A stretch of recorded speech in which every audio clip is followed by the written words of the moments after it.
Hello and welcome. So glad you joined us. Let me just turn off this window. Let's see.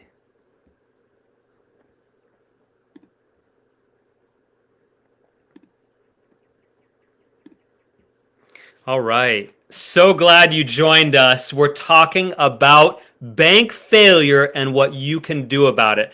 I'm Kevin Attride, the founder and CEO of Lighthouse Wealth, and I want to educate you on what you need to be doing today, not tomorrow, today, so that you don't experience part of the banking failure.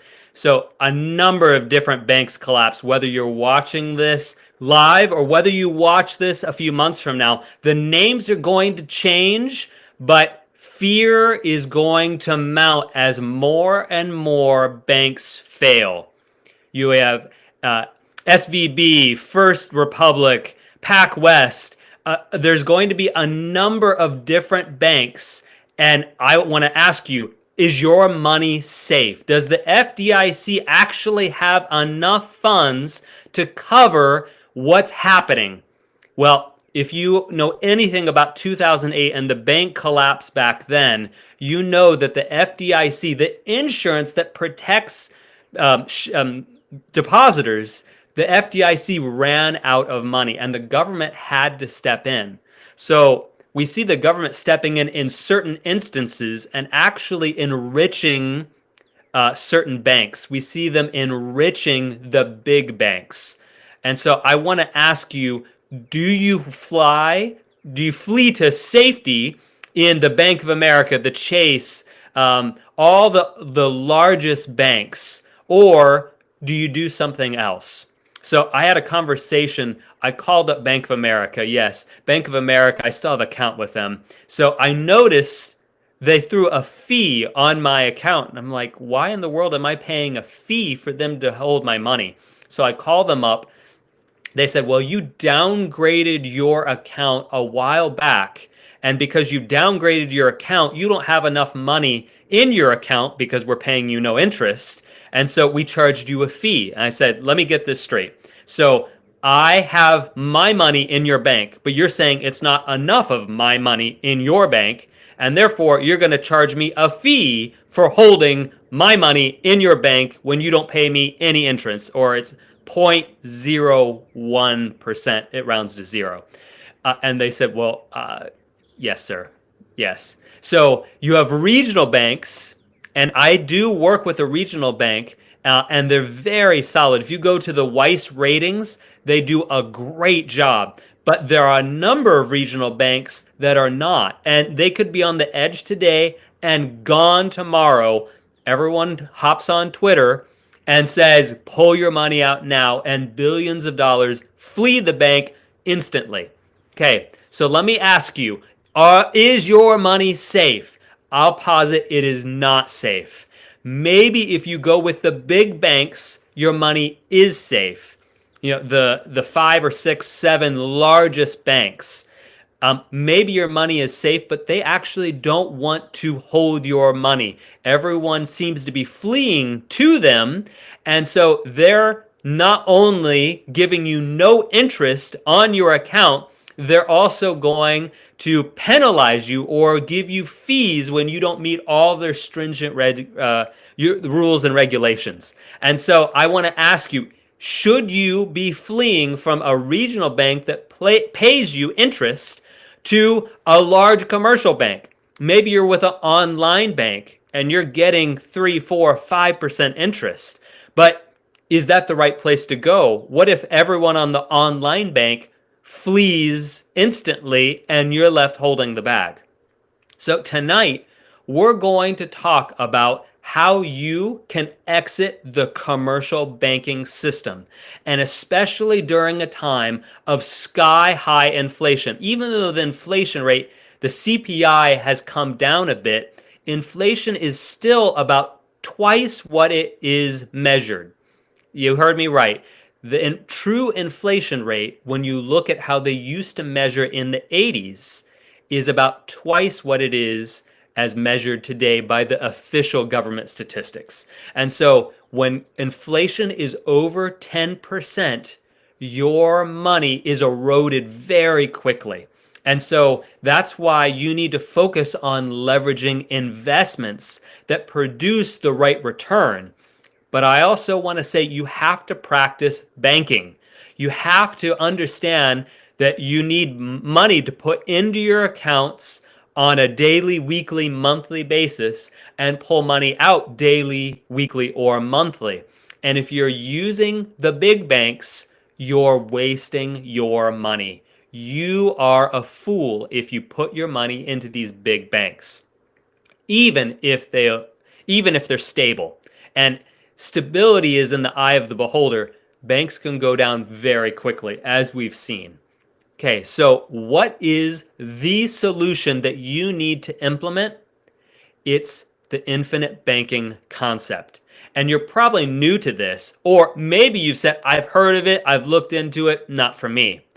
But I want to ask you, have you truly looked into it? Do you understand that the wealthiest Americans, the who's who of Americans and even the world, utilize infinite banking for their banking system?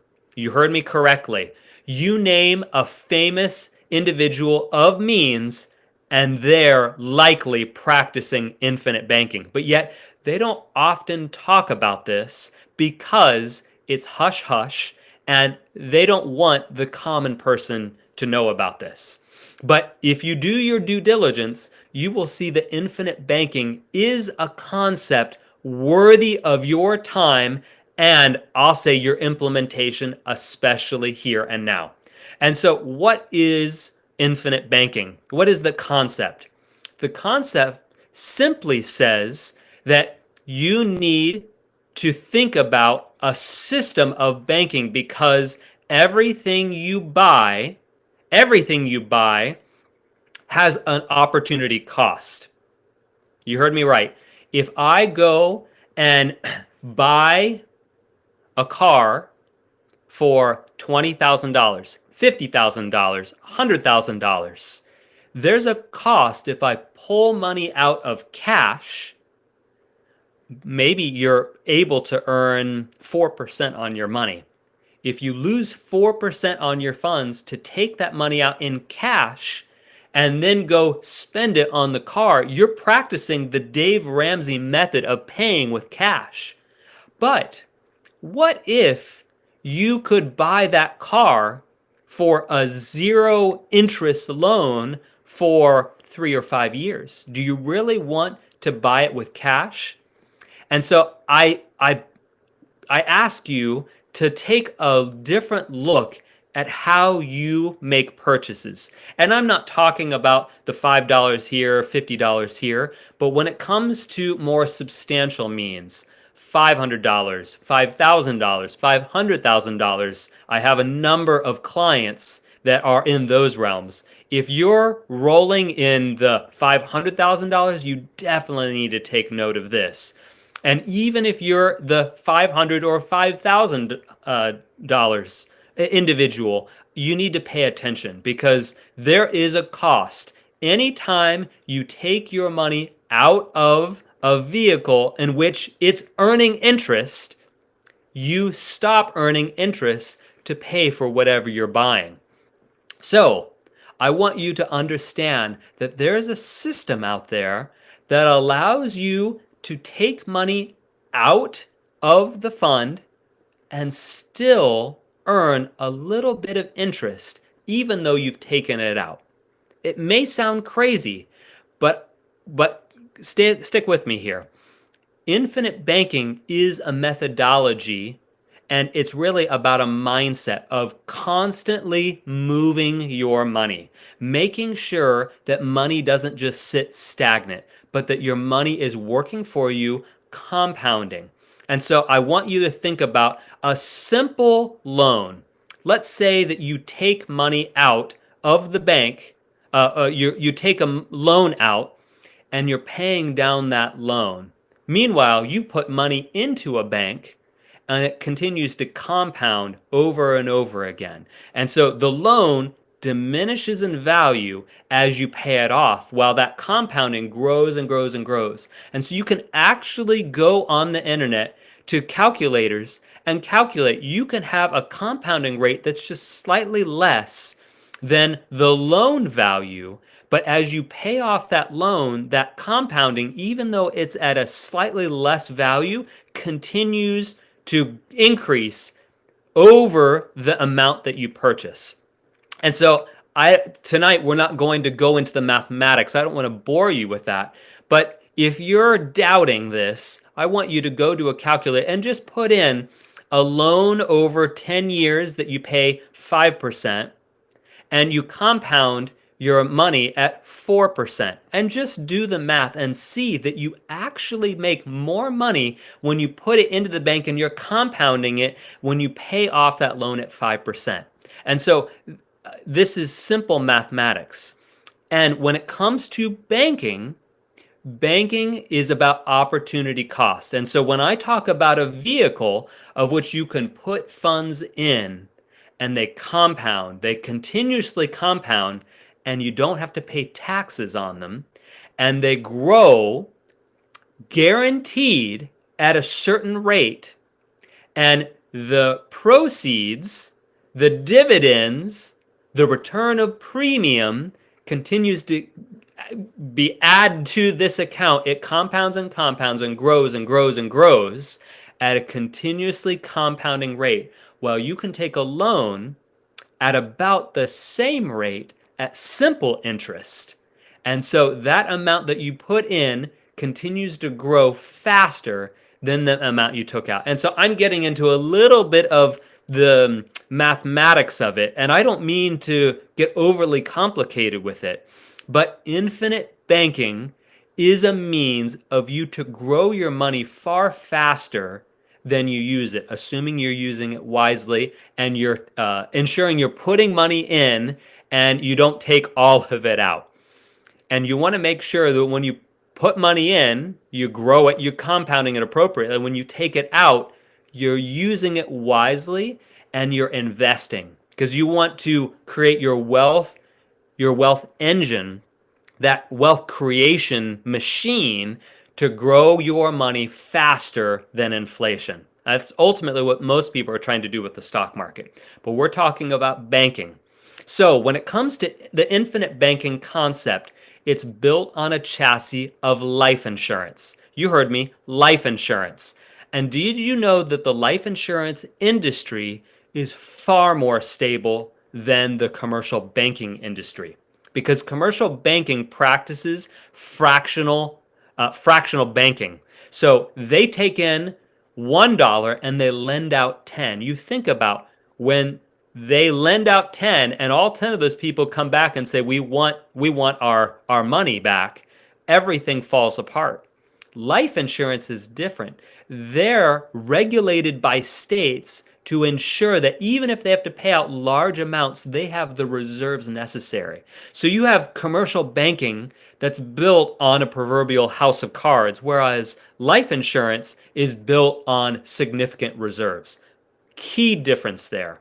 So life insurance is of keen difference. And did you know that during the Great Depression, when many of the commercial banks were collapsing, life insurance sailed right on through?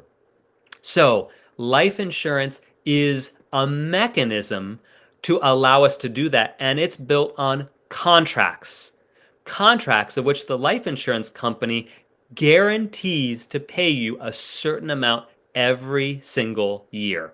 And you heard me correctly. They're guaranteeing a certain rate, generally, that is far higher than the commercial banking industry, far higher than what you can get on those internet accounts.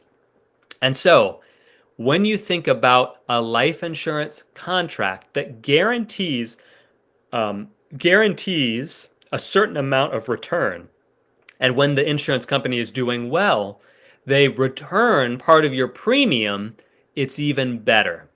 So infinite banking is a significant way. And if you're new to the concept, I'm going to put a link at the very end. I want you to understand and go deeper into a beginner course that allows you to understand all the mechanics of it. And even if you're advanced, or you said, I've looked into all of this, I also want you to take a look at these beginner videos, because I want you to understand that this is a vehicle that is far more stable and provides a much better avenue at enhancing your money and providing you a small return. It's not going to be a significant tech stock that never seems to go down, or a piece of real estate that appreciates in a tremendous way. But you are going to earn an amount of money that keeps up with inflation. And so infinite banking is the tool that you need to prepare yourself and avoid the banking collapse of 2023. And if you want any other secrets, I want you to go to my channel and check out what I have to offer on infinite banking as well, because I want you to create the wealth creation engine so that you can be prepared for any collapse, because I want you to experience